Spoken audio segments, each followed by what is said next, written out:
अस्सलाम वालेकुम स्टूडेंट्स। आज हमने चैप्टर नंबर 6 का लेक्चर नंबर 3 स्टार्ट करना है।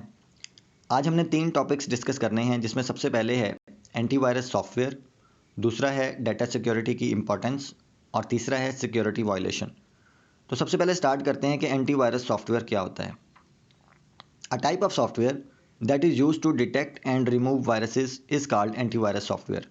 मतलब ऐसा सॉफ्टवेयर जो आपके कंप्यूटर से वायरस को डिटेक्ट करने और उसको रिमूव करने के लिए इस्तेमाल किया जाता है। Antivirus programs contain information about different viruses. ये जो एंटीवायरस सॉफ्टवेयर होते हैं, इसमें डिफरेंट वायरसेस के बारे में इंफॉर्मेशन होती है और ये उन तमाम वायरसेस को डिटेक्ट और रिमूव कर सकते हैं। सेकंड पैराग्राफ देखें। Many antivirus programs are available in the market but no single software can detect and remove all viruses. वो कहता है कि मार्केट में डिफरेंट एंटीवायरस सॉफ्टवेयर अवेलेबल हैं और एक एंटीवायरस तमाम वायरसेस को डिटेक्ट और रिमूव नहीं कर सकता, बल्कि डिफरेंट वायरसेस के लिए डिफरेंट एंटीवायरस इस्तेमाल करने पड़ते हैं। इसकी एग्जांपल आप ऐसे ले सकते हैं, जैसे एक मेडिसिन जो है वो तमाम बीमारियों के लिए नहीं होती, बल्कि डिफरेंट जो बीमारियां हैं उनके लिए डिफरेंट मेडिसिन इस्तेमाल की जाती हैं। Many new viruses are invented and spread through internet continuously. वो कहता है कि इंटरनेट से नए वायरसेस जो हैं वो इन्वेंट होते जा रहे हैं, तो उनके लिए ज़रूरी है कि आप अपना एंटीवायरस भी अपग्रेड रखें। अगर आपका एंटीवायरस अपग्रेड नहीं होगा तो वो नए आने वाले वायरसेस को डिटेक्ट और रिमूव नहीं कर सकेगा। इसमें थर्ड लाइन में लिखा हुआ है, antivirus programs are also upgraded continuously to detect these new viruses. Antivirus programs not only detects virus from computer but also prevent new viruses from entering into the computer. और antivirus software ना सिर्फ virus को detect करता है, बल्कि नए आने वाले वायरसेस को आपके कंप्यूटर में आने से रोकता भी है। ये कुछ एंटीवायरस प्रोग्राम्स नीचे उनके नाम लिखे हुए हैं।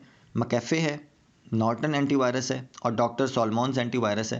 ये डिफरेंट एंटीवायरस हैं। इसके अलावा और बहुत से एंटीवायरस ऐसे हैं जो इस्तेमाल किए जाते हैं, जिसमें सबसे ज़्यादा नॉर्टन एंटीवायरस भी इस्तेमाल किया जाता है। अवास्ट एंटीवायरस है, वो भी इस्तेमाल किया जाता है विंडोज़ ऑपरेटिंग सिस्टम में। इसके बेनिफिट्स देखते हैं। एंटीवायरस के बेनिफिट्स में सबसे पहले लिखा हुआ है, antivirus program protects important data from virus. आपके इंपॉर्टेंट डाटा को वायरस से प्रोटेक्शन देता है। It checks all files before they enter into the computer. Computer में एंटर होने वाली तमाम फाइल्स को पहले चेक करता है और फिर उनको कंप्यूटर में एंटर करता है। It alerts the user about the virus. ये कंप्यूटर को अलर्ट देता है, नोटिफिकेशंस दे देता है वायरस के बारे में, before it cause any damage to the computer, और ताकि वो आपके कंप्यूटर को नुकसान ना पहुंचा सकें। इट क्वारंटाइंस और eliminate a virus so that it may not harm computer. आखिरी पॉइंट वो कहता है कि एंटीवायरस सॉफ्टवेयर वायरस को एलिमिनेट कर देता है, यानी कि ख़त्म कर देता है या उसके असर को कम कर देता है, ताकि वो आपके कंप्यूटर को नुकसान ना पहुंचा सके। ये हमारा पहला टॉपिक जो है वो कंप्लीट हो गया। इसके बाद नेक्स्ट पॉइंट देखते हैं, what is data security, why is it important. Data security के बारे में मैं आपको पहले भी बता चुका हूँ कि अपने कंप्यूटर के अंदर मौजूद जो फाइल्स हैं, जो डाटा है, उनकी प्रोटेक्शन करना, उसे डाटा सिक्योरिटी कहते हैं। इसकी इंपॉर्टेंस भी हम आज देखेंगे कि डाटा सिक्योरिटी इंपॉर्टेंट क्यों है। आप इसमें ये 3 पॉइंट्स देखें जो लिखे हुए हैं। वो कहता है कि कुछ ऑर्गेनाइजेशंस हैं जो आपके डाटा को सेव रखती हैं किसी भी मकसद के लिए। आप इस तरह कह सकते हैं कि बैंक के अंदर आपकी इन्फॉर्मेशन सेव होती है, आपका अकाउंट नंबर बैंक में सेव होता है। या हम ये कह सकते हैं कि हम जो मोबाइल सिम इस्तेमाल करते हैं, हमारे कॉल रिकॉर्ड्स या हमारे मैसेजेस के तमाम रिकॉर्ड जो हैं वो उनके पास सेव होते हैं। और ये तमाम कंपनियां हमारा डाटा को प्रोटेक्शन करने की पाबंद भी हैं। यानी कि अगर बैंक है, बैंक के पास हमारा क्रेडिट कार्ड नंबर भी है, हमारा एटीएम कार्ड नंबर भी है, उसका पासवर्ड भी उनके पास मौजूद होता है, लेकिन वो इस बात की पाबंद हैं कि वो हमारे डाटा को सिक्योर रखें। तो इसमें ये 3 पॉइंट्स हम डिस्कस करते हैं। अ क्रेडिट कार्ड कंपनी में store data of its customer online. देखिए, क्रेडिट कार्ड कंपनी जो है वो अपने कस्टमर्स को ऑनलाइन डाटा प्रोवाइड करती हैं। सेकंड पॉइंट, अब बैंक में प्रोवाइड ऑनलाइन सर्विसेज। इस तरह से बैंक भी आपको ऑनलाइन सर्विसेज प्रोवाइड कर रहे होते हैं। और तीसरे नंबर पे देखें, यूनिवर्सिटी में provide the facility of online results. इस तरह से कुछ यूनिवर्सिटीज़ हैं या कॉलेजेस हैं, वो भी आपको ऑनलाइन सर्विसेज प्रोवाइड कर रहे होते हैं। तो ये तमाम कंपनियां जो अपने कस्टमर्स को ऑनलाइन सर्विसेज प्रोवाइड कर रही होती हैं, तो उनके लिए ये बात भी ज़रूरी है कि वो अपने कस्टमर्स का डाटा भी सिक्योर रखें। इंपॉर्टेंस ऑफ डाटा सिक्योरिटी में देखते हैं, data security is very important to run some organisation successfully. A person may enter the network of an organisation and gain unauthorised access to the data. देखिए, वो कहता है कि ये जो तमाम कंपनीज़ जो हैं, ये इस बात की पाबंद हैं कि आपके डाटा को सिक्योर रखें। क्योंकि कोई भी शख्स जो है वो इस कंपनी का डाटा जो है वो हैक करके किसी भी कस्टमर के एटीएम कार्ड नंबर या क्रेडिट कार्ड नंबर्स को एक्सेस कर सकता है और उनको नुकसान पहुंचा सकता है। इसमें इंपॉर्टेंट ऑफ डाटा सिक्योरिटी के पैराग्राफ में आप देखें line number 3, for example he may use the credit card number of another user for shopping. किसी के क्रेडिट कार्ड नंबर को इस्तेमाल किया जा सकता है शॉपिंग के लिए। तो इसे कहते हैं कि अगर कोई भी शख्स आपके पासवर्ड को गलत तरीके से इस्तेमाल कर रहा है तो उसे हम कहेंगे कि ये अनऑथोराइज्ड एक्सेस है, यानी कि गैर कानूनी तरीके से आपके कार्ड को एक्सेस किया जा रहा है। तो इसलिए डाटा की सिक्योरिटी जो है वो उन कंपनीज़ के लिए बहुत इंपॉर्टेंट है ताकि वो अपने कस्टमर्स के डाटा को, अपने कस्टमर्स के ये क्रेडिट कार्ड नंबर्स या एटीएम कार्ड नंबर्स को प्रोटेक्ट कर सकें। तीसरा पॉइंट जो आज हमने देखना था वो है सिक्योरिटी वायलेशन। सिक्योरिटी वायलेशन का मतलब कि सिक्योरिटी को किस तरह से तोड़ा जा सकता है। मतलब अगर आपने अपने कंप्यूटर को सिक्योरिटी लगाई हुई है या अपने मोबाइल को सिक्योरिटी लगाई हुई है तो सिक्योरिटी को कैसे वायलेट करते हैं ये जो हैकर्स होते हैं।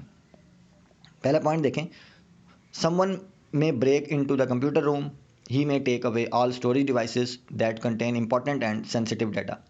ऐसा भी हो सकता है कि जिस रूम के अंदर आपके कंप्यूटर्स पड़े हुए हैं जिसमें आपका सारा डाटा पड़ा है तो कोई भी शख्स जो है वो आपके कंप्यूटर रूम में आए, उसको लॉक को तोड़े और तमाम कंप्यूटर्स या उसकी हार्ड डिस्क वगैरह को उठा के ले जाए, जिससे आपका सेंसिटिव डाटा जो है वो लॉस हो सकता है।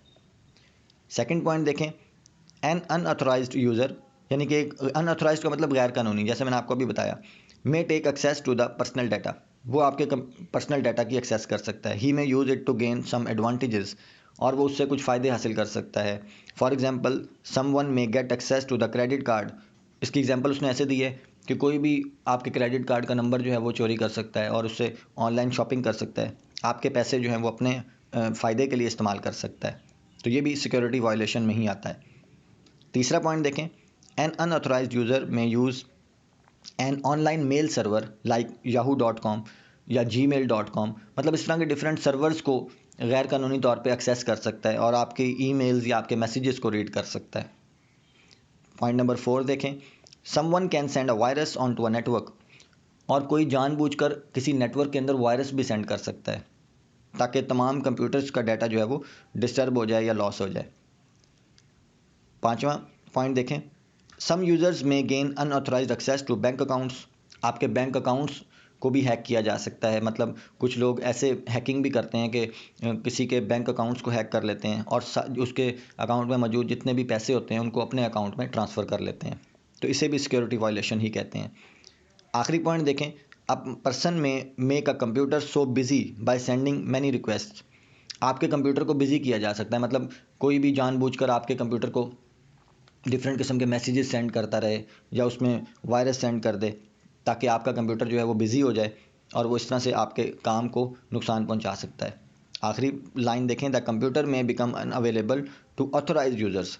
देखें, जब कोई अनऑथोराइज यूज़र आपके कंप्यूटर को नुकसान पहुंचाएगा तो उसका क्या नुकसान होता है कि आपके जो ऑथोराइज यूज़र हैं, यानी कि जो वो यूज़र्स जो उसको इस्तेमाल कर सकते थे वो भी उसको इस्तेमाल नहीं कर सकते। It is called Daniel of services situation, और इस सिचुएशन को डेनियल ऑफ सर्विसेज कहते हैं, यानी कि सर्विसेज का रुक जाना। तो इस तरह से ये डिफरेंट पॉइंट्स हैं, यानी कि सिक्योरिटी को किस तरह से वायलेट किया जा सकता है, सिक्योरिटी को किस तरह से तोड़ा जा सकता है। तो ये 6 पॉइंट्स उसने बताए हैं कि इन तमाम तरीक़ों के ज़रिए जो हैकर्स होते हैं वो आपकी जो सिक्योरिटी है उसको वायलेट कर सकते हैं। आज का लेक्चर इतना ही है, कल इंशाल्लाह नेक्स्ट टॉपिक डिस्कस करेंगे। जज़ाकल्लाह।